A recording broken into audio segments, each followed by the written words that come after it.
And if I had to be another person to stand up, if I think after really going through this, and looking at the files and looking at the case, if I really feel that Karen Reed didn't do this and I have to be a voice that stands up and helps, I will.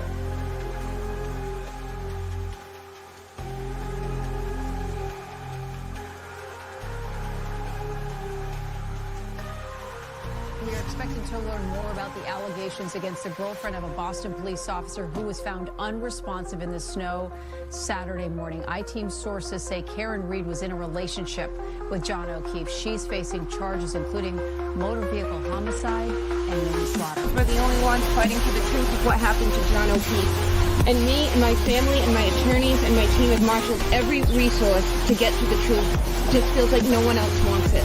Just to be clear, you didn't do it. We know who did it, Steve. We know. And we know who spearheaded this cover-up. You all know. Yes, we do. And no, she didn't do it. No, she didn't do it. This is an innocent woman. She didn't do it. I tried to save his life. Yeah. I tried to save his life at 6 in the morning. I was covered in his blood. I was the only one trying to save his life. Why do you admit to it? She didn't admit to it. She didn't admit to anything close to that. Nothing close to that. And you should know that. That was like 3 or 4 times she admitted to it. No, she didn't. That's not true. She asked a question. She asked a question, which is very different. She didn't admit to anything.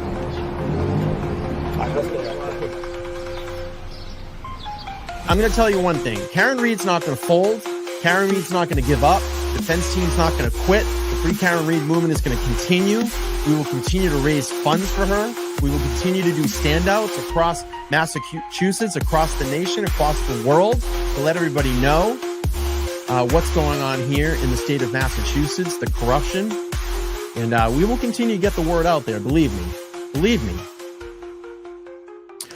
All right, everybody. Welcome back in to Let's Talk Live here on the LTL Media channel. We are on the eve of the start of Karen Reed 2.0. I can't believe we're here again. We are all here again and getting ready to gear up to get to go through this trial together again and scrutinize it and talk about it and discuss it. And we will be fully immersed in the Karen Reed trial here over the next couple of weeks. And I'm sure all of you will be watching tons of content here because there will be plenty of it coming out. And I'm anticipating a lot of new evidence. I'm anticipating a lot of mouth-dropping moments. We had that a lot in Karen Reed 1.0. But it's going to be a large and long conversation over the next couple of weeks here. But tonight I wanted to bring in some guests to help me here on the panel. We'll have a laid-back discussion. We'll talk Karen Reed, of course. Let me do this first. Let's bring in my longtime friend here on the channel. We have all the way from California, Lauren DC. Checking in. How are you, Lauren? You're on vacation. What are you doing? Honestly, if it wasn't the eve of the new trial, I probably would have been like, no. But it's a big night, and I was like, I had a little bit of time, so. All right. Well, let's bring in another contributor here, and now a very, very good friend of mine, retired Mass State Police, Todd McGhee. How are you? I'm doing good, Brian. Hey, Lauren, how are you? Hi, Todd. I'm good. How are you? Good, good. Lots to talk about tonight. I know. It's nice to see you. Good to see you. And someone that's been on the channel quite a few times here, but I wanted to get him back in the discussion. We had a nice discussion a couple of live streams ago, and you can find him on X and very immersed in the Karen Reed trial and a huge Turtle Boy supporter. We have Jason Broyles, and on X is not Hailey Walbrecht. I think I got it right? But I mean, it's fictional. You got it right. Okay. It's a fictional name. You can say whatever you want, and it's a fictional name. I'll own up to it. I love it. I love it. All right. Here we are. Karen Reed 2.0. I can't believe that we're here. Like I said, I think it's going to be a long trial. I think there's going to be many things to discuss. Todd and I were talking back in the green room. I think there's going to be a lot of new evidence discovery that comes forward. And I think a lot of new mouth dropping moments. I've heard from Lauren and Todd a lot, but let's go to Jason to start this one off. Jason, what do you think? I mean, why are we here? What are we doing? It's funny. I wasn't sure we were going to make it here. And, for all intents and purposes, we probably shouldn't have, right? We probably shouldn't be here. But the Norfolk County District Attorney's Office has sunk in, and they're going to ride this till the end, no matter what. And hopefully this time, I think there's some fair criticism of the defense team in the last case, and that they assumed that they had it in the bag, and they didn't. They left some stuff on the table, and I don't think we'll see that again in Karen Read Trial 2.0. Those of us who are out here following this case kind of religiously know all of the points as we get through it. I'm sure we'll discuss a lot of them tonight. There's just so many things that didn't come up in the defense case that I don't think they're going to leave anything on the table this time. And I'm confident that we're going to end up in an acquittal here in 2.0. Yeah, I think she has, adding Robert Alessi to the team, I think is going to be huge. I think he's going to match up and battle Brennan a lot. And I think he's going to be in a good position to do that. I'm awaiting those battles. And then you sprinkle in AJ Yannetti and Liza Little. I think they got a home run team here. Todd, what do you think? We're here. Karen Read 2.0. Did you ever think that we would get to this point? Well, we've been waiting since July, right? Since the declaration of the mistrial. I agree with Jason 100%. I think there was what I like to say, Brian, there was meat left on the bone with some of the testimony last time. And I don't see that. I agree with Jason 100% that they're not going to leave anything on the table. Gloves are off. The niceties, the pleasantries, they'll keep it professional, of course. But I think if there's an opportunity to go for the jugular, they're going to go for, whatever they can.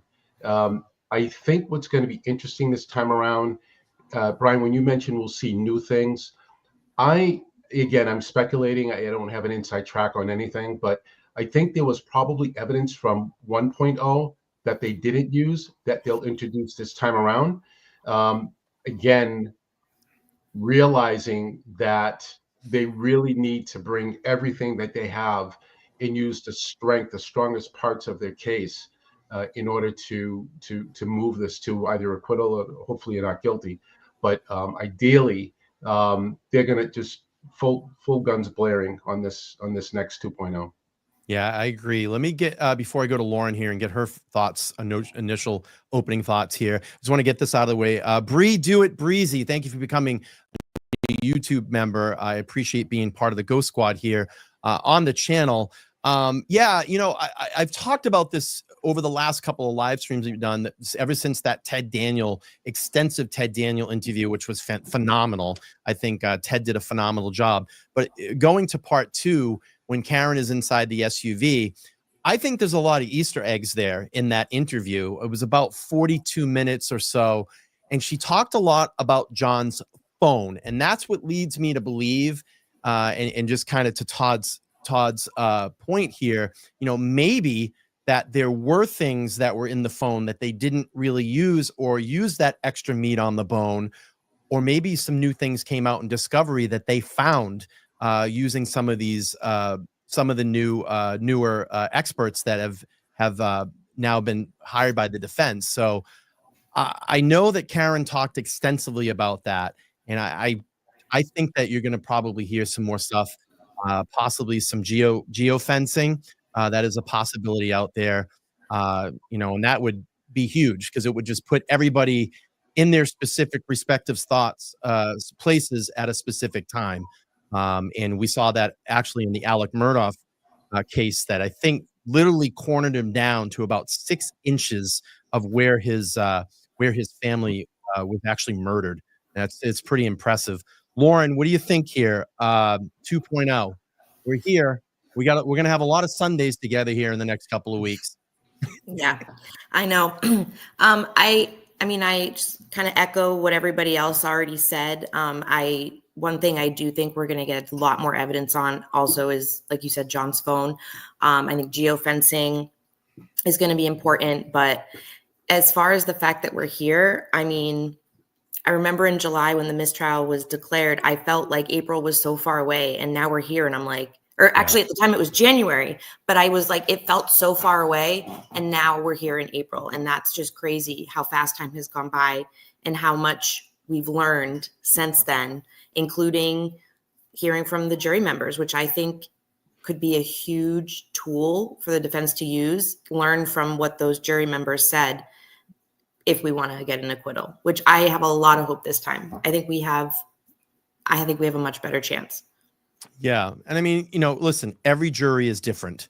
Yeah. Every jury is different. But I think getting that insight and hiring the witness attorney and it's George, I'm sorry, it's so slipped my mind because I'm just Victoria George, is that yes, her name? and I'm so because I'm so used to calling out the other attorneys, but I think having her there and getting a feel, and I think being there to pick that jury is also helped as well too.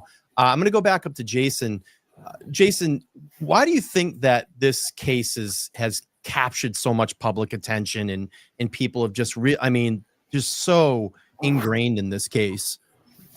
I mean, the truth is from the beginning, it's the same thing that kind of captured all of us. There are so many things that are not normal. When we heard about this story again, I'm kind of like Turtle Boy when, the story made the regional news and we heard about that there was an accident and the police officer died and no one thought twice about it. But when you started to really see Brian Albert didn't come outside and you started to see all of the different things that didn't add up, the taillight evidence, and it just, nothing really made sense. And the witnesses in this case involved themselves so proactively, like you don't normally see that. Normally, you don't even hear about the witnesses until a trial. And in this case, the witnesses right off the bat, although Ken Berkowitz never had a chance to testify and has since passed, when he contacted the reporter and asked him to keep the homeowner's name out of the news stories, like that was just so bizarre. And there's been so many of those moments where, the solo cups, the Stop and Shop bags, we didn't check for Ring camera footage. We hear that no neighbors woke up, yet we see pictures from the neighbor's house across the street. There's too many things that don't fit.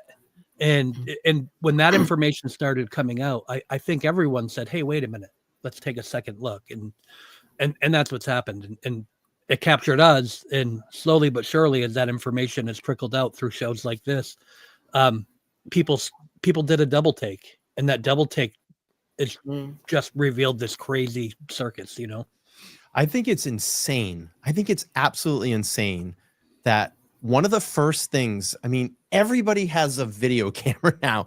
Everybody has video now. That wasn't one of the first things that was asked about or looked at, or nothing recorded, that evening that would be anything pertaining to this case. I know why they're not showing the video. Let's just go back to Karen Read 1.0. And this is what's always really stuck with me.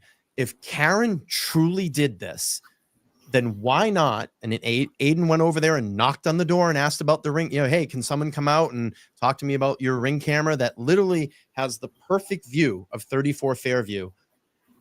This would be the opening. This literally would be the opening statement. Karen Read struck and killed John O'Keefe and left the scene of the accident. They play the video and literally the case is over. But no videos ever produced. It's scrubbed. It didn't record. We have Sallyport videos that are manipulated, apparitions, ghosts, 45 minutes of it cut out, a library video that would literally show Karen Read's vehicle driving by for a 2-minute period. Todd, that's not investigating. That's covering things up. Brian, you've heard me say this before. In any type of investigation, the innocent get more innocent and the guilty get more guilty. And had the investigation been a proper one without all of the inadequacies that I believe are enough, again, take the ARCA experts off the table, the inadequacies of the investigation alone are enough for an acquittal. That being said, there were so many missteps. There were so many, to your point, if there was a video that produce it, made the link of the vehicle striking John O'Keefe, this conversation isn't happening tonight, nor over the last several months. Case closed. Yeah. It's I just don't get it. And it's just, that compounding of all the shadiness and all the connections through this entire family of people. I call them like a family. They're all like a family of people. They all know each other. It's all intertwined. And then it just even gets worse because now you're bringing in, law enforcement and mass state troopers. And, the thing is like, I was always taught growing up, like, respect respect the police, and they're there to help you. And they would never do anything wrong to put you in any type of position. I mean, that's what was taught through my household. And I'll be honest with you. I mean, I have still a lot of that, and I still do. I ultimately do respect law enforcement. There are good law enforcement officers out there like Todd McGhee that just do their job correctly. They go out and serve the public. And I truly believe that there are a lot of officers out there, but there's a lot of shadiness to it. And this opened my eyes like wide open. Like I was like, wow, like I have to question almost everything now when it comes to that. Lauren, how were you when how were you raised in your house? Was it, respect law enforcement, or was it, hey, you got to really be careful here? I grew up in a respect law enforcement household. I have relatives. I know they're good cops because I'm related to them. They're some of the best people in my life, and I respect them greatly. So I definitely had my eyes opened a lot by what's going on here. I mean, I knew that there was corruption and stuff like that, but this was a level that I previously would not have been able to imagine. It goes deep. It runs deep. Yeah. And it runs really deep. What's that? I want to jump in on that for 1 second too. We always talk about this good cops and bad cops as if it's not like degrees, right? So there are degrees of there are cops who are, maybe they would never write another cop a traffic ticket. You know what I mean? And sure, that's one thing. I'm probably not going to hold that against that police officer. They work together. They figure out a way to do that.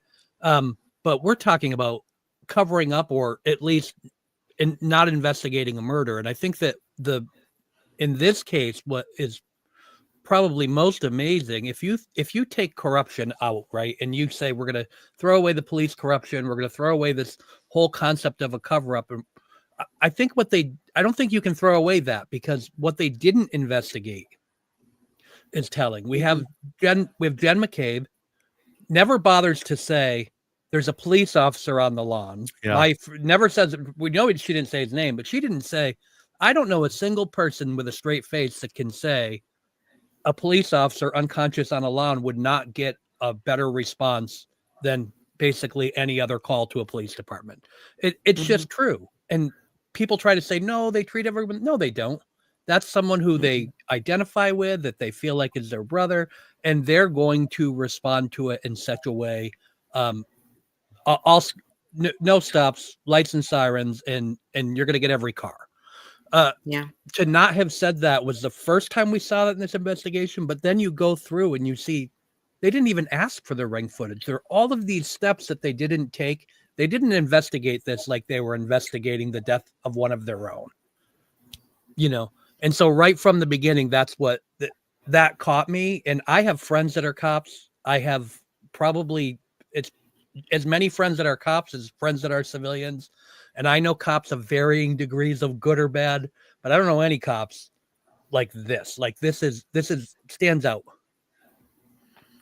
Yeah, what's very interesting is in going to Jason's point here, I've watched plenty of dash cam videos and body cam videos of officers dying by a suspect in the line of duty, which is terrible. You see like a lot of this stuff, a lot of state troopers, they may pull someone over and someone the officer gets shot, and you always see something along the lines of like when a citizen comes up, what is the first thing they do to help? Obviously, they tend to the officer. They try to get to his radio, and the first thing they radio out is officer down.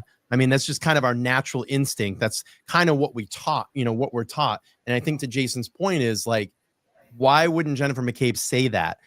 we heard her in 1.0 literally say, John was my friend, and goes through that whole kind of diatribe. And I'm thinking, well, in my mind, if he's your friend and you love him so much, on the 911 call, why is there no sense of urgency? Why are you not running to Brian Albert's door and pounding on the door and saying, hey, John's down here, on the lawn. I don't know what's going on. Someone call 911. There's no hysterics. There's nothing. It's just a monotone call that almost sounds like you're trying to be as quiet as possible, and you're saying there's a man down on the lawn. It doesn't make sense to me. I think everybody on this panel in this chat would know if we screamed out "officer down," to Jason's point, full sirens blaring. They're going to send, 3 different counties over to investigate this. It's just interesting, and I never understood that. And then you compile that with the 2:27 a.m. Google search. It just doesn't look good. It doesn't look good. The other thing at that moment too, Brian, you have to remember, they're actually yelling at Karen, who is still, Karen is hysterical. She's trying to save him, and they're basically saying he's gone. Like, stop, he's gone. Leave him alone. Why would you? What? No, you don't stop. The emergency services haven't arrived. You haven't. She's doing everything she can do to keep him warm. And sure, she's hysterical in the moment, but they were basically yelling at her, like, to tell her to stop trying to save his life. It was eerie to me to hear that. They were scolding her for being emotional too. Yep. Yeah. Like, who does that in a moment like that? What? But Jen McCabe's call, sorry, Todd, just real quickly, Jen McCabe's call was, she was basically acting like he was already dead, and she would have no way to know that from what was happening in the car.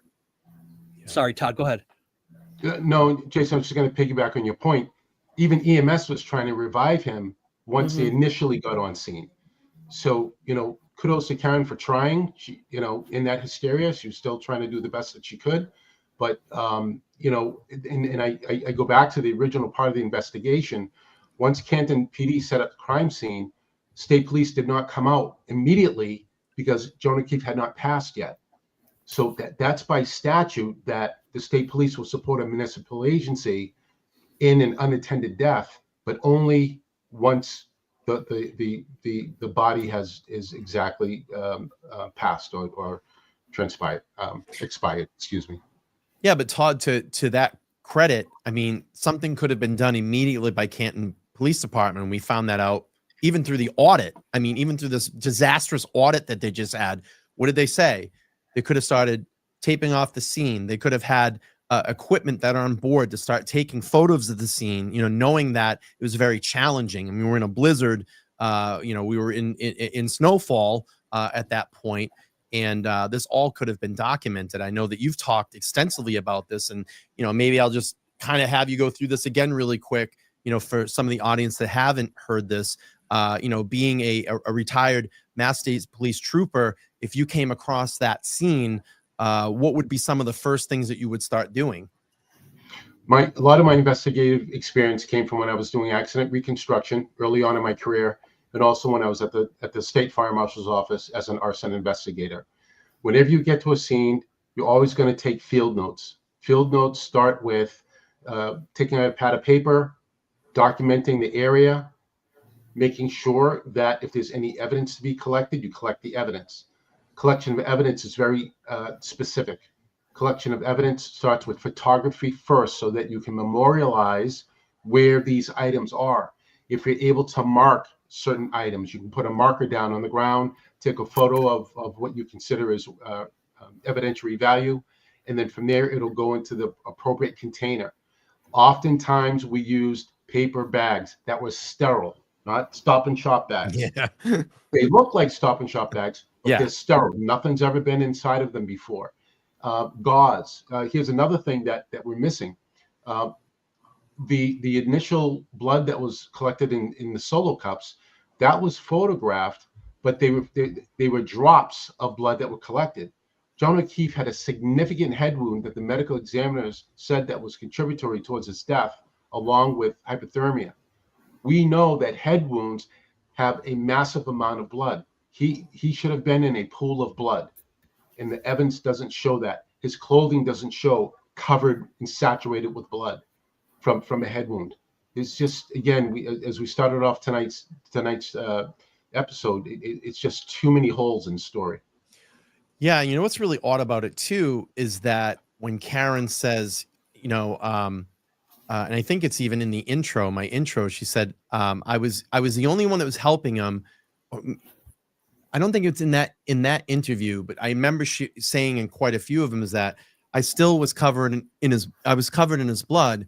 Well, if someone's covered in blood, that probably means the body wasn't out there for a very long time, because wouldn't a body start to coagulate, especially being out in the cold? So that leads me to, again, a lot of things just don't add up. To me, my opinion here is that the answers point to 34 Fairview and not Karen Reed, and it proves. I mean, even with Arca, Arca's testimony, Karen Reed never hit John O'Keefe, and John O'Keefe never made contact with Karen Reed's vehicle. So it's just, it doesn't make sense. That there's a lot of things that don't make sense. And just kind of piggybacking off this as well, Todd always says, and I love when he says this, slow down the crime scene. There's no rush. When you rush, that's when mistakes happen, things get missed. The sad thing about it is, what really is really sad about it is, if this goes into a deeper investigation after Karen is acquitted, they've now lost all the evidence, the physical evidence in John's murder. I mean, in my opinion, you've lost all that. Everything has been not collected properly. It's been tainted. There's no proper photographs. The leaf blower, which is mind-boggling, that whole situation where we see hundreds of footsteps that are all around the area. I mean, it's a contaminated crime scene. So it's kind of it's not a duty to the evidence to John O'Keefe. It's pretty damning, actually. I think that it really is, and when we talk about the crime scene, I think the only, when I'm looking at cases that have kind of garnered this kind of interest, especially when we're talking about en masse, obviously we look at the Odin Lloyd murder, the Aaron Hernandez case there, and you just look at what they did. I mean, they also had challenging weather conditions that were happening at the time. They set up a pop-up tent to try and cover the area where the body was found in order to preserve the evidence that was there. They had a crime scene log where they were signing people in and out of the crime scene. To this day, we have no idea who the CERT team members were that found taillight. How is this even possible? Yeah. You know what I mean? So literally there are three, the stories that we hear, there are 3 CERT team members that the other CERT team members didn't recognize. We know that there was some Canton police officers mixed in there. They've set up this entire situation. Frankly, this is their fault. They've set up this entire situation for people to be able to say, hey, there is this taillight was sprinkled. This taillight was planted, because they didn't even control the access to their crime scene, which I'm sure Todd would be happy to say is kind of the most basic investigation 101. And it wasn't just Canton PD. You don't just get to say, well, they don't investigate homicides. They didn't really know what to do, because that was also occurring when the state police search team arrived. So we don't know who was present. We don't know who actually found taillight versus who didn't. Those people, if we look at it and compare it to the Aaron Hernandez case, that was ad nauseum. Every single person that interacted with the crime scene or a person got on the stand and they told what they did, and they talked about it. If this person found evidence, they were the one to testify to where they found the evidence. And it's to the point that I remember interacting with people back then who were like, this is so boring. Like, we don't want to, they should get to the good parts and they should do this. And no, you have to build the foundation, and you have to authenticate the evidence and bring it in one piece. Here, we have the exact opposite. We don't know who was in charge of the videos. We don't know who found taillight. Like, this case is a mess. And I agree with Todd, from strictly procedural standpoint, like this is full of reasonable doubt everywhere before you even get to the ARCA experts. And we all know that's the big piece. Mm-hmm. Before I go to Todd, and I have a question for him because I want to ask him about how crime scenes, work, how you're able to kind of, as an officer that's investigating, come in and out of that area. Real quick story, really, really quick. So here's I guess, fun fact about Aaron Hernandez. On the morning that Odin Lloyd was found, my old gym is right in that area. I'm sure a few of you have heard the story before. I drove to the gym early, and I got there about 15 minutes early. They hadn't unlocked the door yet.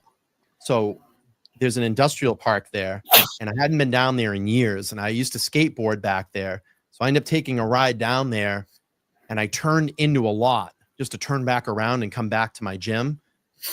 Wouldn't it be known that it was the lot that Odin Lloyd's body was found in if I would have just drove in further, and I probably would have came across his body. But it was like an hour later, the runner came through the woods and found him. I remember coming out of the gym, and we just saw cop cars blazing by, North Attleboro cop cars blazing by. It's kind of freaky to think about that, but that's eerie. That's really eerie. Really eerie and weird story. But I want to go back to Todd. So crime scene. We have a crime scene that's corded off correctly. How does that process work? Letting people in and officers in, do they go through someone that's actually controlling it? Or if you're an officer, do you just have access to those areas?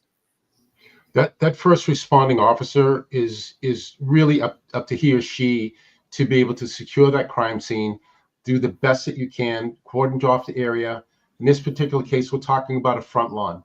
We're not talking about a wooded area. Crime scenes can be a million different places. So in this particular case, you essentially have a front lawn, and you're going to look for the flagpole to tie off, the mailbox. You're going to look for all these different areas that you can just kind of wrap your yellow crime scene around, and you preserve it. And you yourself, as the first responding police officer, stay out of the crime scene so that you don't cross-contaminate. And then from there, once the investigators come on board, they'll know specifically what they're looking for. They may do a line search based on whatever theory they're following until they collect enough evidence to substantiate a thought of who you may or may not determine a guilty party, but you follow the evidence is essentially what you're doing.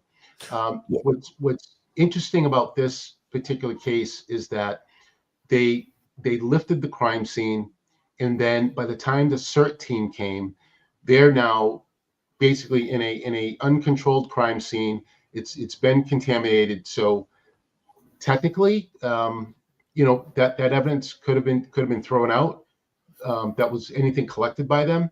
But I'll also say this, from my accident reconstruction days, and think about any time you've been witness to a motor vehicle accident. The area of impact is where the debris falls. Mm-hmm. So one, a tail lens hitting a body in the fashion that Trooper Paul had testified, the arm was a hinge, was not enough to shatter the tail lens. But let's play out that theory. If that were the case, and let's just say a 6,000-pound, 7,000-pound vehicle did strike John O'Keefe, the debris would have fallen right there, not been thrown 30 feet away. It just doesn't, physics doesn't allow it to do that.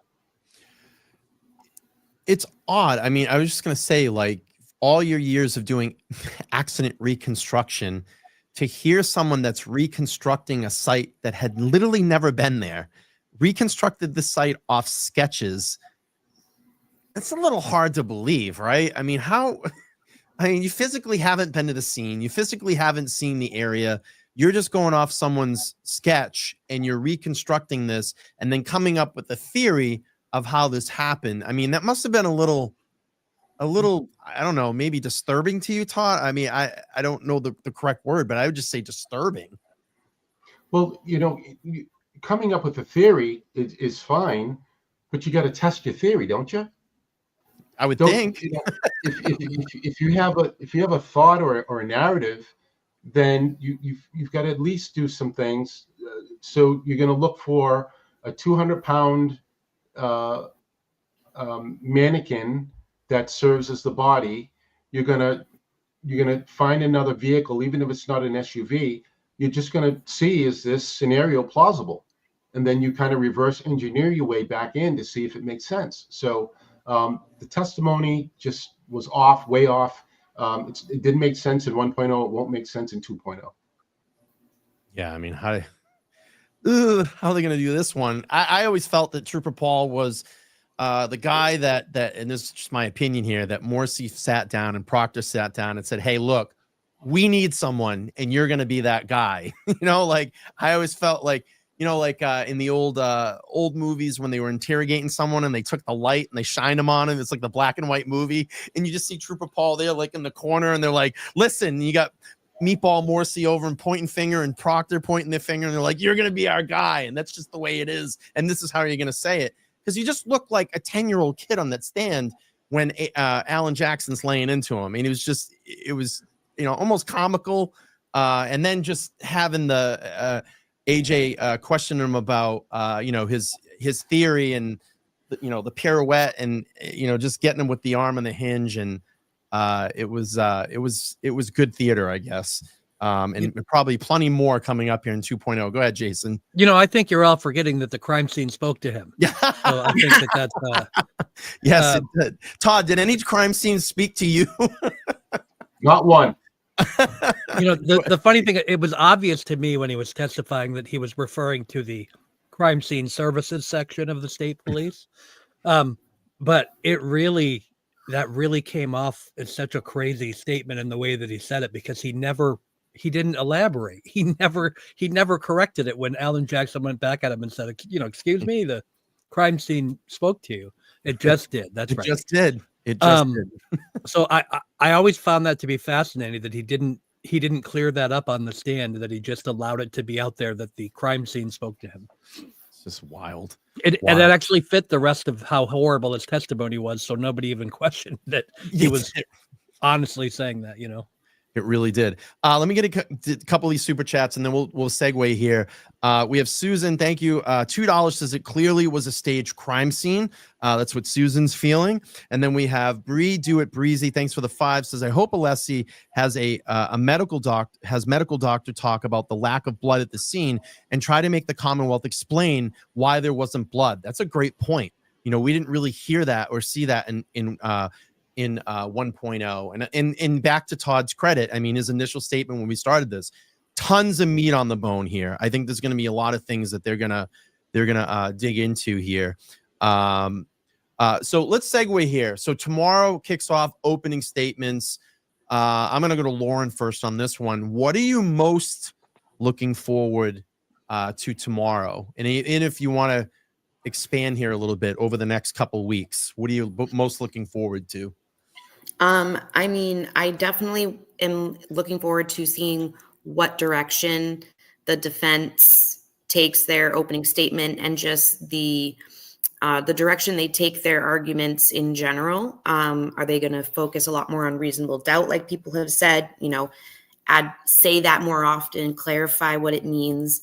How heavily are they going to lean into a cover-up? And also, of course, the new evidence that we haven't seen yet. And it'll be interesting to compare the testimonies of people this time versus last time. See if there's any discrepancies or clarifications or something along those lines. Yeah, it's funny because I sent out some show notes and I apologize, I didn't get them to you. But I said, some people that I'm looking forward to, and maybe we can talk about this, is I want to see if Ryan Nagel's testimony changes now. Yes. 10 and 2, dome light on. They're going to be able to call him out with his testimony in 1.0. I think that's big because it puts John not inside Karen's vehicle. So where was he? He wasn't outside on the lawn. He said he didn't see anybody there. So where was John? He's not wandering around in the woods. He's not walking the neighborhood. I'm looking forward to, obviously, the showdown again with AJ and Proctor. I think that's going to be very intense coming back around because keep in mind, he's not Trooper Proctor anymore. He's just now Michael Proctor. And then obviously, and I don't know if they've ruled on this. Is Garrett Wing going to be able to testify? I think he, Yes. yes. He is. Oh gosh, I cannot wait for Garrett Wing to testify. And they think that the Commonwealth's going to throw Crosby up against this guy. Forget it. It's game over. It's game over. And then the meteorologist that's going to testify that the ground was, and the beautiful scientific term of the ground was hard as a rock. I've searched every science book. I can't see that scientific term anywhere. So I think that's going to be some areas of to explore as well. Todd, what are you looking forward to in 2.0? Yeah, I think Lauren touched on a lot of what I'm looking forward to. But I would add that it'll be interesting in the first trial how forgetful some of the witnesses were. And it will be interesting to see what's on record, to include early depositions before the trial, because those are still in play. Mm-hmm. So to see if anyone tries to recant or revise their testimony, Alan Jackson, Yannetti, and Alessi will be there to remind them of what they already testified to. Yeah. And there's some chatter saying that they can't refer to the first trial. It's on record. You can bring up testimony from trials. You can bring that up and bring it to witnesses and say, no, this is what you said. And you are able to do that. It is on the record. Jason, what are you looking forward to in 2.0? Well, I think I'm going to echo what everyone else said, which is the witnesses. Some of these witnesses, not only we're talking about pre-trial depositions, we're talking about appearances before federal grand juries in which we have the transcripts. And every time, I think that the other side likes to point out that Karen has given these interviews, right? And she's given these 5 or 6 or 7, kind of major interviews, and they try to pinpoint the little discrepancies in each. Well, that's exactly what happens with testimony. The difference is the testimony was given under oath. So when we look at this testimony in front of a federal grand jury, they may not be able to refer to where it was, but they can refer to the testimony. So not only do we have the pretrial depositions, we have the federal grand jury, we have trial 1.0. And I think that the defense did something really smart, which is they brought in all these law students to act as clerks. And I think that what we're going to see is I think they're going to use those law students in order to go back in real time and be comparing testimony. So if they're able to do that as the witnesses are live, they'll be able to, especially when they do it during the state's case, they'll be prepared for cross-examination right after that.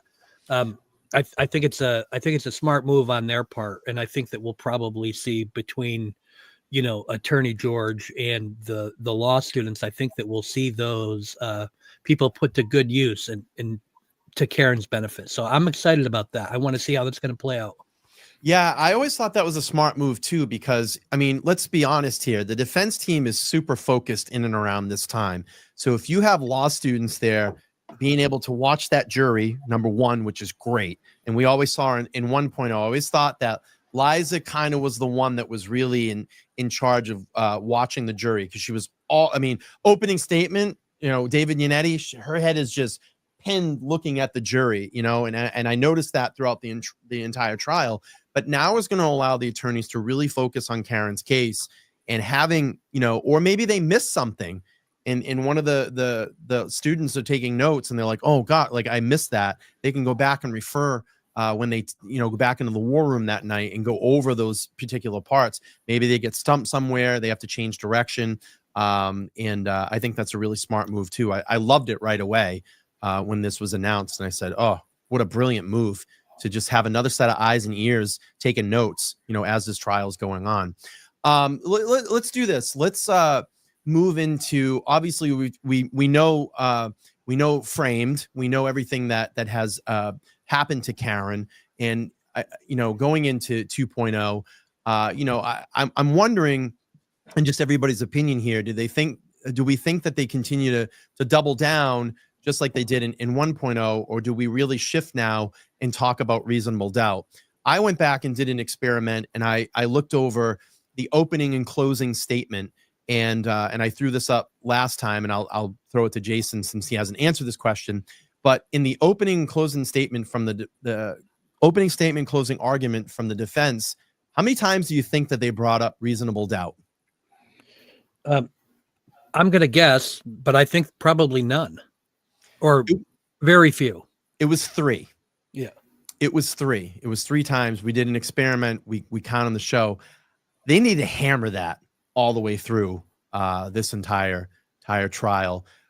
Jason, what do you think is the way? How do you feel they're gonna lean in? Do you think we see a completely different trial this time around? Do they hammer home reasonable doubt, or do we still, go kind of down that first route of Dave Unnetti standing up? The first thing he says, Karen Reed was framed.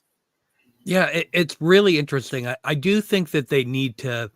This is the difficulty of the job that they face, right? So they have what draws us when we go back to the question about what draws us all to this case is there are so many inconsistencies and there are so many things that what makes it interesting is that there's all of this stuff, but their real challenge is how they narrow that down to a focus in order to get the result that they want at the end of the day. So they definitely need to do more on reasonable doubt. They need to do more. They've learned some lessons that they didn't know in terms of people thinking the ARCA agents were hired by the insurance company. They need to find a way to elicit that through testimony, despite the restriction at being able to mention that they were hired through the feds. So they can't abandon the something is wrong piece. What I think what they need to focus on is, yes, reasonable doubt, in the fact that the burden of proof is always on the state. So while they can make these suggestions of things that are wrong, they don't need to go so far as to say who did it. They need to impress upon the jury that it's the state's case to prove, and they can't prove it because they didn't do a thorough investigation. There's plenty of reasonable doubt, and we have this whole mountain of other things that are a mixture of incompetence or corruption over here. And I think they wrap that up in a reasonable doubt bow at the end. Yeah, I think they hammer it home all the way. And you might even hear them saying it through the trial as well too. Just get it in the jury's minds. Keep saying things. I mean, how can we continue? How can we continue to question? How can we continue to question this evidence? It's not even pointing in the directions that they're saying. You have to question it, and if you're questioning it, that's reasonable doubt. Let me bring this up. I just saw this $5 from J.R. Cuber says, who decides exactly where the Lexus is going to be placed for the jury's viewing? I hope not Brennan. I hope. I don't really. I can't answer that. Maybe Todd has a little bit more experience in this area, or Jason. But it's a great question. Not too sure. I'm thinking the prosecution still has control of the evidence, so. It's going to be up to state police wherever the vehicle is staged. That's what it'll be. And I think the defense has a chance to weigh in terms of objecting. So, right, they're going to make a motion to have the jury view the vehicle and on location or wherever it's going to be, the jury to visit the site. And that's one of those things that they can go back and forth on even throughout the trial as it goes. So, Bev will be making some rulings on things like that as they go. But I do believe Todd's right is that it's going to be up to the prosecution to suggest what they want, and then we'll see how the ruling comes down, Yeah, Kim says, is the Lexus going to be there this time? Yeah, it is. I'm just going to be curious to see, because in 1.0, the whole taillight assembly was gone. That's kind of, wouldn't you think that's kind of biased that they're not showing the entire taillight assembly, showing how the Commonwealth is saying that it was when they collected the vehicle? It's a little biased. So it's not an original interpretation of the vehicle. Right.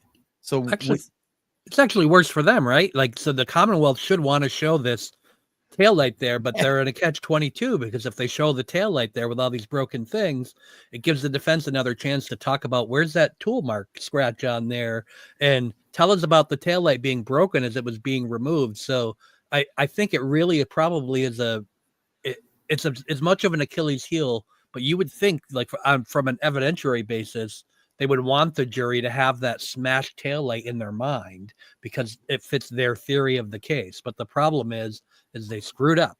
So they're going to end up in this situation where if they do show the smashed taillight, you get the defense saying, well, isn't it true that taillight looks that way because you broke it while you were trying to remove it, Yeah. Yeah, and Alan was chiming in earlier. I think he said he was a retired firefighter, and he says, I agree. They need to ensure that the jury really understands the litany of gaps throughout the investigation to include the failure of control management and integrity chain of custody of evidence. That's such a great statement and such a great point. I completely agree, because obviously, the custody and chain of evidence is like all over the place in this case. I mean, probably one of the most important pieces of video evidence show up on a retired officer's server at his house on a cloud.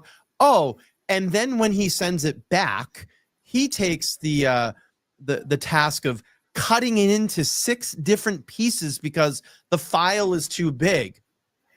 I mean, we're never, ever, ever going to know what the original Sallyport video is. I mean, it's gone. It's erased in existence. And now you're having to piece 6 different pieces of video clip. And how did that work out? Because we got people popping up and in apparitions and 3 minutes of video that's missing, like at the most critical point, by the way, too. You've got chopped up video, you've got inverted video, you've got everything but the actual original footage intact. Now, do you think that the Commonwealth is going to invert it the correct way that when they show it this time, Todd? Or, I mean, that would be kind of manipulating evidence, isn't it? Well, yeah, at least have to disclose that it's inverted. How about just starting with disclosures? I think they'll disclose that it's inverted. I don't think they'll flip it the right way when they show it. So you think this time around they'll disclose it? Go ahead, Jason. I mean, that was a pivotal moment when we see what we believe is either the tow truck driver, depending on which day he testified, or Buchanan testified that, oh, look at this person's getting out of the passenger seat of the car, and you find out it's the driver's seat of the car. It's like, it really is unbelievable. I mean, that's another area where I think they got off easy, because that trooper testifying, when they literally highlighted, it's my favorite moment when we watch Kevin Lenahan watching it live and saying, oh, see, look, there it is. You can already see the damage to that taillight. And then we find out it's the driver's side taillight, right?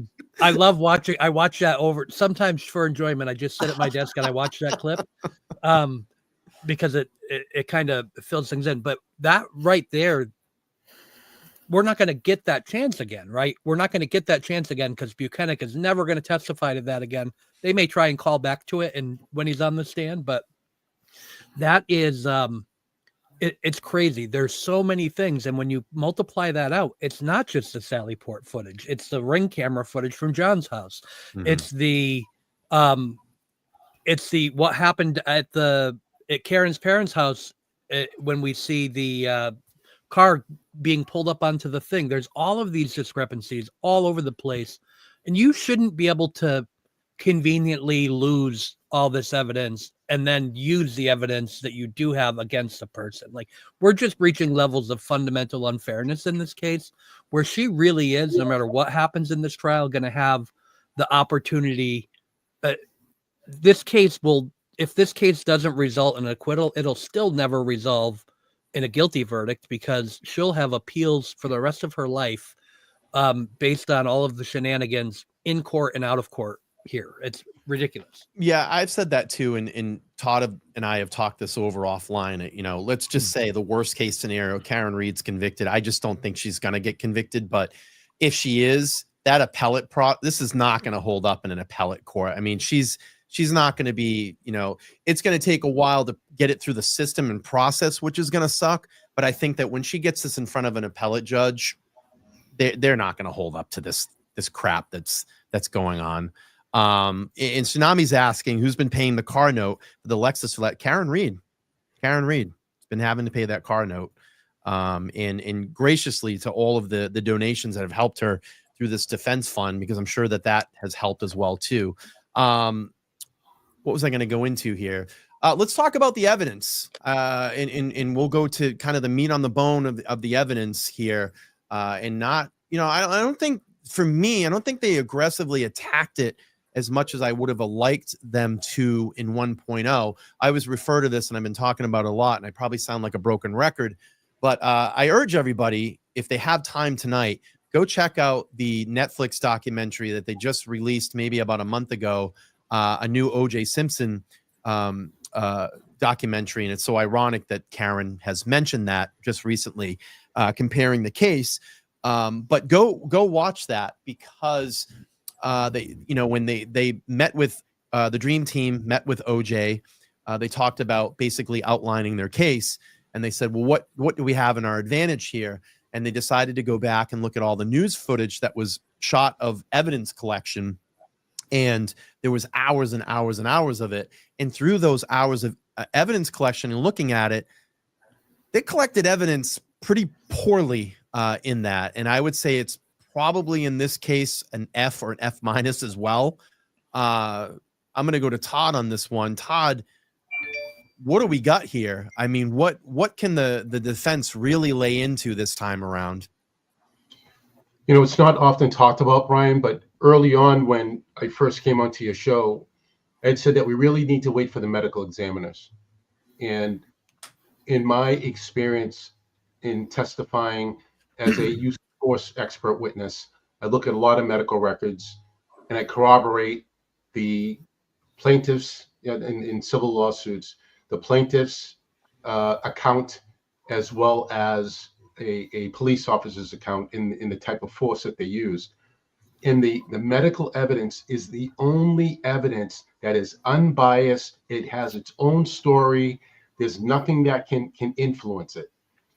And no one can say that there's a vehicle that struck John O'Keefe's body. There's no damage on his body that is consistent with a 7,000-pound vehicle impacting him. I think that is one of the most strongest. And then you back that up with your ARCA engineers. You back that up with the way the evidence was collected. So, Jason said this earlier, the mountain of evidence it's a mountain of inadequacies that will lead to the acquittal in this particular case.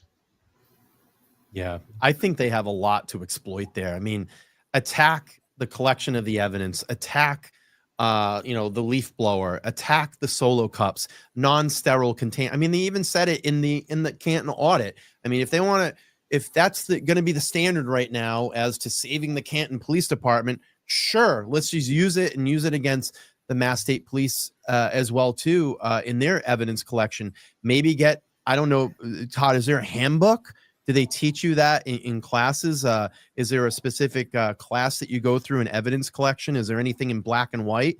Maybe they get a hold of that manual and say, look, in your manual, it's saying that you got to collect evidence a certain way in a sterile container. Do you think that solo cups are a sterile container? Do you think that a Stop and Shop bag is a sterile container? Do they have anything like that, Todd, or? Yeah, I went through evidence collection school. I went through photography school. There's chain of custody that you have to follow and abide by.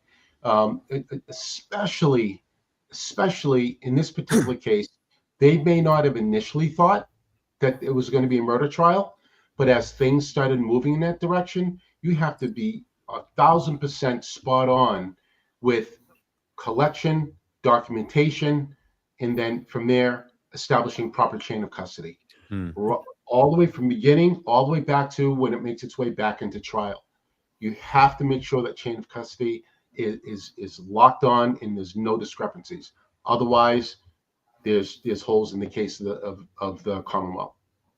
And if I'm correct, Todd, that kind of training starts in the academy, and it gets more involved depending on what your role is, right? So as you move through and you go from being let's just use the state police as an example, when you just become a trooper, you get some of that, right? You get kind of the basics, just like you would when you're a law student. You're an L1, your first year in law school, you're going to get constitutional law, right? So you're going to get kind of the broad brush basics. And as you progress through your career, if you end up in a cards unit, or if you end up as a state police detective working in one of the CPAC units or for the district attorney's office, then you're going to get more enhanced training that goes a little bit more in depth. And we see that with local police too, right? So a regular local beat cop is not necessarily going to be, he's going to know the basics of evidence collection or preserving a crime scene so that someone else can come and collect the evidence. And then as you progress through your career, you get these things. We have all of these experts who have failed at every level. I think when we're talking about the evidence, I think the key cycle evidence is going to be ripe for there's no way her car was going 62 miles an hour in reverse for 24. Like, that's ridiculous. That portion of the evidence is definitely ripe for saying, did you even count the key cycles right? What constitutes a key cycle? Where did it start from? And I think by the time we have some more experts, but to your point, Brian, when we talk about them attacking that, the defense tried to bring in an expert on investigations and they were denied. Yeah. So they tried to bring in somebody who could spearhead that part of the testimony. Now, I think they'll be able to elicit it. They're going to have law enforcement officers on the stand. They're going to have to, just like Trooper Paul was a deer in headlights, they're going to either have to lie and look ridiculous, or they're going to have to admit to the missteps and to all of the different things that they missed. So I'm sure the defense will still use their expert in order to guide their cross-examination and to guide their examination of these witnesses. And I think it'll end up all right. But that is an interesting point because they tried to do just that with an expert and Judge Bev did not allow it. Jason, that was former agent Michael Easter. That's they correct. Were looking to bring him on to testify as to the inadequacies. Again, Jason, to your point about the basic level of training, every officer at one point is going to be that first officer on scene. And so the reason for that basic level of training, you're not going to get photography, collection of evidence in the academy. That's advanced specialized training. But you want to make sure as first officer on scene, you know the bare minimum to do. Rope off the scene, establish the crime scene, and then wait for the other team members and experts to get there. I'm going to go back to Jason here for a second. Do you think that they do do you think the defense does a better job of explaining the key cycles? Because I remember this time around, because I remember in 1.0, a lot of people were like, huh? Do you think they're gonna have to do a better job at trying to, I guess, break that down into like more layman's terms this time around? Or is it just because it's very technical, it's just going to be cycled in a technical way when this is pointed out to the public and the jury? Well, it's interesting. Lost. I'll be honest, I was a little lost too. Well, it's interesting, right? So a couple of things that we know, right? We know they brought in Alessi to be able to handle the technical expertise, which is, I think, probably if you had to pick one thing that they did for Trial 2.0 that was going to be the most impactful, that's the one. Alessi coming in, to me, is going to be the one thing. So we've already seen how he operates, right? He's a tactician. He goes in and he's going to just take it piece by piece and he's going to break it down into bites that the jury understands. And he's not going to care that Judge Bev doesn't want him to. He's going to do what he does because that's what Karen needs him to do. So I think that he'll be better on those to begin with, but it's almost, those key cycles are you have to point out that it's a failure, but they also don't need to get too into the weeds on that because it's actually the prosecution's Achilles heel. That's their problem. Yeah. Their problem is that they put up a moron who can't explain it. And so the fact that you were lost on that probably is to the advantage of Karen Reed because it wasn't impactful for the prosecution. Yeah. They have a new expert this time. So it depends on what he's going to do. And we don't know. We don't know what he's going to do. But if their new expert goes down that same path, I would anticipate that we're going to see Alessi counter that either with his own expert or with examining that witness. It's very interesting because I go back to Ronnie the juror, the juror that was in 1.0, did that phenomenal interview with Turtle Boy, and it's just crazy to think. And maybe this is because we've been so immersed in it and know what happened, and we have all the evidence to lead that. Someone's got some feedback going on. I don't know what's going on. Sorry. Oh, okay. To think here that all these things that were pointed out, the discrepancies in the evidence collection, all the things that happened with Michael Proctor, these failed key cycles, and we can go on and on and on. That a jury just didn't look at that and say, "Yeah, something going on here." I think it's just wild that Ronnie just said, "Well, we just thought that the consensus in that room was everything in between was just what do they say, distractor or distractions." It's just wild. Lauren just gave me the heads up. She does have to head out. I appreciate you jumping on with us tonight, and I'll see you when you return back to Massachusetts. Yeah, I will be back next week, so I will join you guys again then. Cool. Well, have a All right. fun rest of your vacation. Thank I can't you wait to very meet you, much. Lauren. I'm gonna be up next week, so we'll see you. This we'll see coming you in Dedham. Sunday? I'm gonna be up I'm not gonna be in studio this week. I'm saying Oh. next week during the trial I'll be up. So if you're Awesome. around Yeah, in Dedham I or will whatever see else, you I look then. forward to seeing you. Yeah, I look forward to meeting you too. Have a good rest of your night, guys. Bye, Lauren. Take Have a care. good vacation. Bye. It's so nice for her to jump up on vacation. She can't get enough. She's like, I gotta get up there, and it's the eve of the trial. Can I come on? I'm like, absolutely, you can come on and hang out with us. So, I just going back to this point. I mean, this whole, the distractor, like I just common sense to me, if I didn't hear anything about this, and I've been into true crime and in following, the first 48 and cops and trials, to sit here and just go, wait a minute, like just logical sense that something doesn't sit right. Why do we think this jury just didn't understand that? I can't figure it out. It's kind of boggled my mind. Anybody can take this one if they want to jump on it. Yeah, Brian, there was so many witnesses. Taking in the testimony was probably like drinking water through a fire hose at some points of the trial.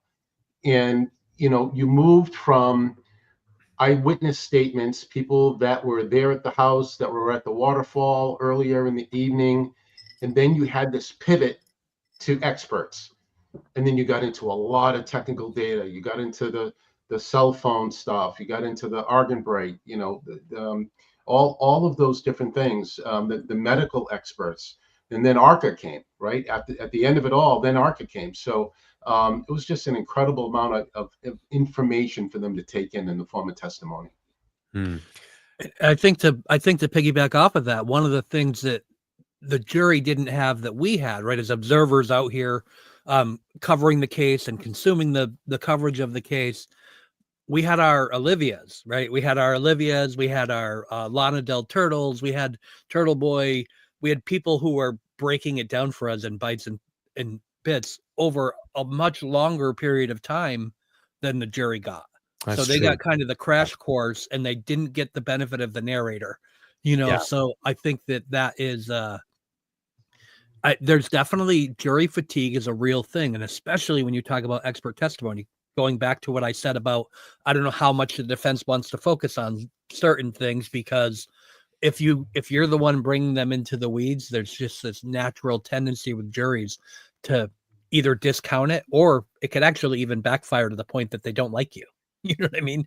And you end up in that situation as a defense attorney or a prosecutor, as someone in the case, and it's really hard to recover from. Yeah, I mean, I almost thought just, the day that I got to sit in court, which was phenomenal. I got to sit in court during Bukaki, Trooper Bukaki, and I saw a day of testimony of him. And I'm sitting there and I'm watching Adam Lally speak. The jury's like completely tuned out. They're dazing off in anywhere.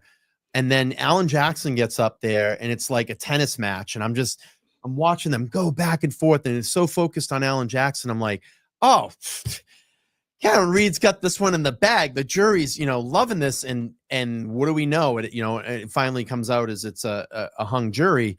But I just thought that it was in the bag all the way. So did they. Yeah. That's part of the problem. Yeah. Let me just get to this really quick. Thank you, Boss. I'm just going to say Boss, because I'm probably going to screw this name up. $50 says John's body temp was at 80 degrees when found, and it takes 2 max hours for the body temperature to drop that low laying in the snow. That means that he was placed outside at times. Jennifer McCabe made that Google search. I've thought that all along as well, that Google search is very sketchy. I can't wait for AJ to lay into Jennifer McCabe. I think he was a little nice last time, and I don't think that he's going to be this nice this time around. I think he's going to lay in a lot harder. I think they're going to have some tougher questions for her. And I'm going to tell you, we're probably going to see a lot of, can I look at the document again? Can I refer back to that? I think they, and to Todd's credit, because I love when he says this, that the meat on the bone, I think they have a lot more meat on the bone when they bring that Sallyport report up and say, can you explain this deletion that you did? I think they can really hammer into her as much as the judge will allow it. But I think they have something there as well too. Really hammer that home, because that's the one. I mean, when I tell people, when I try to break this down, in a basic style, and then I go, yeah, and by the way, someone at the party Googled how long to die, and how long to die in cold at 2:27 a.m. They go, that's pretty sketchy. And then they go, all right, tell me more. What can I read and what can I consume? Go ahead, Todd. Brian, you can add to that there was 1,700 other texts that there was only one deletion. Yeah, that's right. Yeah, exactly. And I think that it really is interesting when you talk about Jen McCabe, because I think, again, the behavior, even after that, all of the behavior outside of that, we're going to gather together and get our stories together before we touch your witnesses to a crime. Why did they need to gather together to get their story straight before they talk to the police? Why did the state police interview them as a group and just pulling people out one at a time? All of these things that are surrounding these witnesses, it's just not right. And one of the things with Jen McCabe is it'll never come up in court, but why did you go out and find someone like Kate Peter to be the person that is your spokesperson that's out there representing you? Yeah. You see this, absolute mess of a harasser that's out there going after people every single day. They've been so aggressive from the beginning that it just doesn't make any sense. That's what's unlike almost any other case we've seen. With this case is the only one who did probably what witnesses should do is Brian Albert. Brian Albert shut his mouth. He didn't say anything to anyone. It was, STFU Friday for him every day.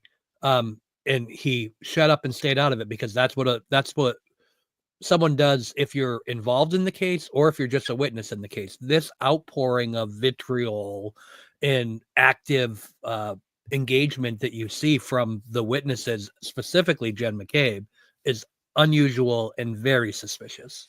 Yeah, and how unusual is that, Peggy says, oh, you all should get this together and write your stories down so you can keep it straight. I mean, that's wild too. Why would you have to have everybody come together and write something and put it down pen to paper and say, so we can keep everything straight? That's awfully weird too. Let's tell him the guy didn't even go in the house, but nobody had even suggested at that point that he went in the house. Yeah. Didn't even talked to Karen yet. Nobody suggested that he went in the house, but they were in advance saying, tell him he didn't go in the house. That's ridiculous. Yeah. It is ridiculous. All right, let's do a couple more here, and then we'll wrap up. So let's see. I have a great question here that I came up. What do you think is the most impactful? Who will be the most impactful witness or piece of evidence supporting Karen's innocence in 2.0? I'm going to go to Jason first on this one. I think the most impactful witness is, again, going to be Michael Proctor, because no matter what he does, does he plead the fifth? Maybe. Does he tell a story? Maybe. Whatever he does, we have more to question him on, because we learn more. We've learned more since trial 1.0. We know that he had other video that he never submitted. So he had other video that he didn't submit. So there's more meat to go after him with. But whatever happens, we're gonna get a redo of all of the most damaging evidence to the state's case that comes from him. And we have some new evidence, or he's going to plead the fifth, in which case that is going to create a scenario where I don't even see how the state can continue with their case if he pleads the fifth. To me, they have to withdraw. I mean, that'd be wild. You see an attorney walk in and just say he's going to plead the fifth, and then that's it. It's over. I mean, that would bury the Commonwealth. And that was like the whole thing, people were debating too, is, will they call? Yeah, he's on the witness list. Doesn't necessarily mean he'd been called, but does Proctor get called back? Well, he's going to have to, but let's just say he didn't. That would be a great point, a great area of where the defense will most certainly call him, get him back on that stand. And then in your closing argument, whoever was going to do it, they turn around and say, look, and the Commonwealth wouldn't even call the lead the lead detective on this case. That's how scared they are, and this is how they know that all of this has been made up. That would have been perfect. But they're gonna have to call him, I would think. Well, he's got to be called either way, right? He's going to be called either way, and he's going to be compelled to testify. The only thing that will get him out of that is pleading the fifth. And if he pleads the fifth, to me, it's at a minimum an immediate mistrial. Yeah. And then from there, what happens? Is it, how could they ever convict her? How could they ever do that if he's not going to testify? I agree. Todd, are you going down the same route, Proctor? Yeah, that's the wild card here. I can envision a scenario. My new attorney has advised me of plead the fifth. Yeah. Right. Before he was as a government employee, he had immunity. Right. You're testifying under a level of That's immunity. right. Not anymore. Not anymore. You're just a citizen. You're a citizen, and you have it. If there's any There's no exposure, qualified immunity. no qualified immunity. So there's a commenter that's saying Better said that he already testified, so he cannot plead the fifth. I do think that's I think that may be true in terms of his previous testimony, but I do think that where we're talking about, there's new issues in terms of the video and everything else that's out there. He certainly can. He certainly can attempt to plead the fifth. But we'll see what happens with that. I definitely don't want to. Mark Betterow knows way more about the law than I do. So Mark, we love you. Yeah. So I'm not gonna. What is it? Wayne's World. We're not worthy. We're not worthy. I'm not going to oppose what he said, but if they're entering any new territory, he could definitely refuse to testify. And that's how the Fifth Amendment actually works, right? Like, you can plead the fifth. We saw it with Aiden the other day. We saw it right. With He didn't actually plead the fifth, but he indicated that he would plead the fifth, which was obviously the smart thing to do when you're facing, 19 to 20 felony indictments you're not going to go testify to the same subject matter in another trial. Yeah. It's ridiculous, which is why it wasn't even a question. It was a very easy decision for Judge Canone. But you see that with him where he's come in and he's pled the fifth.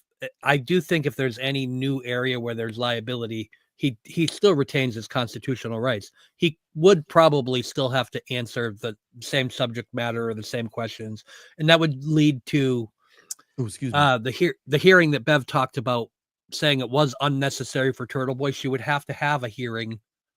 It's a Miller hearing. It's something along those lines where she would have she'd have to have a hearing that delved into the subject matter. What we were going to ask him, does he have a legitimate Fifth Amendment claim? Are those things there? But contrary to what all the trolls said, to plead the fifth, you don't have to have actual incrimination. You just have to have the likelihood of there being the possibility of incrimination. So using the testimony. Yep. Yeah. Right. So because no one knows what the answer is going to be or what the question is going to be until it happens. What you do have is we're treading on a subject matter in which this defendant is likely to face the possibility that he incriminates himself, in which case he has a valid Fifth Amendment claim. That's what that hearing does. In Turtle Boy's case, it was so obvious they didn't need the hearing. One thing I actually love, and I'm going to say, I think I'm going to give Bev some credit here. I love when this came up the other day at the end of the hearing. She basically gets Brendan up and says, "Are you going to call him to testify?" And he starts kind of wavering, like, "Well, it's just going to depend on, going to depend on how our case plays out, and if they lean into this third-party culprit." She tells Brendan to sit down. She gets Bradel up, basically says, "What's your client going to do?" "Well, if they're going to call him on the stand, then we're just going to plead the fifth." She gets Brendan up again and basically goes, "Shit, I get off the pot. Are you going to call him or what?" And she kind of hammered him. And I thought that was a great moment for Bev. And I think she actually, I was like, "Oh, all right." Bev kind of hammering to Brendan here a little bit. That was pretty good. And then just said, "I'm going to see Aiden and Bradel at Sidebar." And they basically, I assume he inserted his Fifth Amendment privilege, right, Jason? That's pretty much what they did during that Sidebar, right? That, or he confirmed that he was going to. It's hard to tell, right? So I haven't talked to him about that particular topic because I think it's irrelevant, right? At the end of the day, it was the correct result in that he clearly has a valid Fifth Amendment issue in this, what someone brought up to me when we were having the conversation about it that day. I actually started writing an entire piece. I may still publish it on the Fifth Amendment and on how that works. But someone brought up to me that Lindsay Gaetani pleaded the Fifth in a hearing again with Aiden. And I forgot I was present. I covered the hearing and I was present. But you have all of the trolls. Oh, Aiden pled the Fifth and he's a coward and all things like that. And I remember being present when Lindsay Gaetani pled the Fifth, and they let her speak to a standby counsel. She was representing herself that day. They let her speak to a standby counsel who talked to the judge and advised that she did indeed have a Fifth Amendment right to not incriminate herself, and it was a valid issue in that case. But it only came after a hearing in which she had actually incriminated herself. So it's an interesting. The Fifth Amendment seems to keep popping up in the related issues around this. So. And that's the thing is that this is not like courage. This is not like, you're going to face the law or whatever. It's your right to do that. Like, you have your right to do that. This is not like, oh, he has no balls to go face it. It's your right. I mean, everybody has that right as an American to insert a Fifth Amendment privilege if they feel that it's going to help their case, or, you have every right to do that. And I saw a lot of that chatter online too. And it's just given to this situation. You take the advice of your attorney because they know the law certainly a lot better than you. And you should follow the advice of your attorney. Well, I mean, the trolls just thought they were going to troll him into testifying against his own interests. That's what was going on there. And it's like, okay, call him whatever you want. It seems pretty smart to me that he's not taking the stand. And, because we all know that the state of Massachusetts would love nothing more than for Aiden Carney to shut up. Of course. And that's, we see that's been their MO many times along the way. And this is no different, and that's what Hank's play was. He did the same thing by putting 2 reporters on the witness list in the Whitey Bulger trial. Howie Carr. Yep. Howie Carr. That's correct. That was the one he attacked. Let's take real quick question, and then we're going to wrap this one up here. Someone's asking who's the first to call to testify. It's probably going to be the family. That's usually, what they start with. Would they have Paul O'Keefe first last time, right? And then Aaron. So I think you're going to see probably pretty much of the same thing. You establish that character of John from the family. Believe me, the defense is not going to lay into them or ask them probably any questions they deferred last time. I kind of see it taken down that route, and then they'll just go into the route of that night, and start playing through that scenario of what happened. They're going to start at the bars. They're going to start, then move it to 34 Fairview and so on and so on. So it's going to be probably pretty much a lot of the same, that order, and just laying out the chronological order of events. All right, gentlemen, let's do this. Let's just get a quick final thought. We're on the eve of Karen Read 2.0. I know a lot of people are anticipating it. I guess I can say this. I can't wait to see or hear both the opening statement from the Commonwealth and, of course, the defense. And I'll go to final thought here. I know that you guys will probably join the panel, as we go on here through this trial. I'd love to have both of you back. I know Todd and I have talked. He's going to come up on panel and talk about this case as we go through it. I'll move to Todd first. Todd, final thought here. Karen Read 2.0 kicks off tomorrow at 9 a.m. in Norfolk County. What do you think here? Yeah, I did pick up in the chat from your viewers, Brian, that someone had mentioned the Commonwealth downplaying Proctor's termination as to the text messages. We need to be reminded that the third charge in the trial board was biased policing. The investigation was biased, and that's what the trial board ruled against. So Commonwealth can try and minimize, downplay, whatever. Those charges are public record. And I obviously that this is great leverage for the defense team. Here we are as we started off the show tonight. Long time coming, and we'll be seeing a lot more of each other over the next days and weeks to come. I'm sure. Jason, final thought here. Karen Read 2.0. I do think that obviously it's such a catch-22 because I'm excited to see the lawfare. I'm excited to get back into the trial. but I always am constantly aware of the fact that this woman's life is on the line. So I'm probably going to say a little prayer for Karen Reed tonight before we head into trial 2.0 tomorrow. And I certainly hope the jury sees it for what it is this time, and that we get past kind of the little things. I'm keeping my fingers crossed, and I'm going to knock on some wood, and we'll just see what happens. We'll be along for the crazy ride, you know? Yeah, I agree. Before I let you guys go, let me just get this out of the way really quick. And then I'm going to do my closing with you and then close up with the chat. Bias Bev, $10. Thank you so much. Says, my husband's a retired cop. His 84-year-old mom has called 911 twice. Dispatch sees whose house it is and immediately called my husband to let him know. Canton would have called him and sent every cop there. 100%. I agree. I want to thank both of my guests this evening, along with my good friend Lauren DC, for jumping up on this panel. I have to say that over the last year and a half of really talking about this case, I've met some pretty amazing people through this whole, I guess, bubble or movement that we're in, and I've been graced by some really intelligent people and had the opportunity to make great friends with people like this on this panel. It takes a group of people, it takes a team to believe and have the hope that the jury is going to get it right this time. I feel that the Reed team is fully loaded. I think Robert Alessi is an amazing addition to this team. I think that we're going to see a lot of things different this time around. And I keep saying it, I've been saying it, hammer home reasonable doubt. I think that is the case. Gentlemen, thank you so much for joining me again tonight on this eve of Karen Reed 2.0. I hope that we can do this again soon. Your voices need to be heard in this community.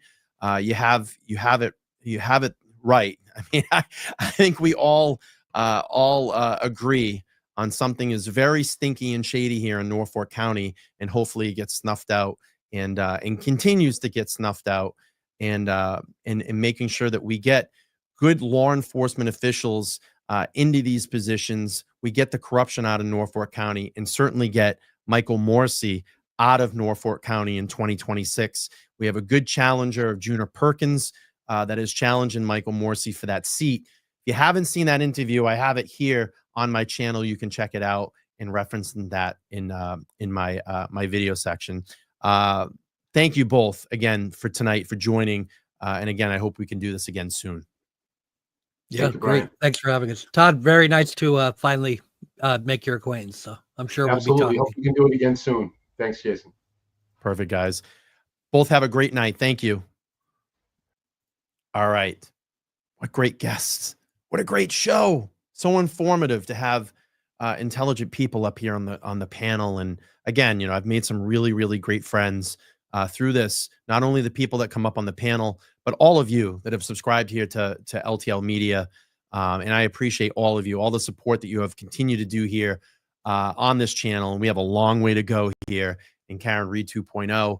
And we will keep pushing. We will keep donating to Karen Reed's Defense Fund and help her through this process. And please, if you can, make a donation to Karen Reed's Defense Fund. Please do, because she needs your support more now than ever.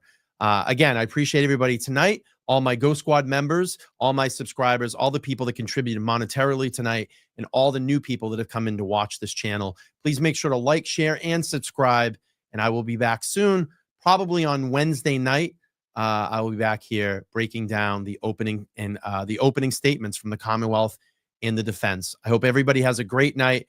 Go watch all your respective channels. I know that I'm going to advertise, actually, the Young Jerks is going to have Mark Betterow on tomorrow at 6:30 p.m. Eastern Standard Time.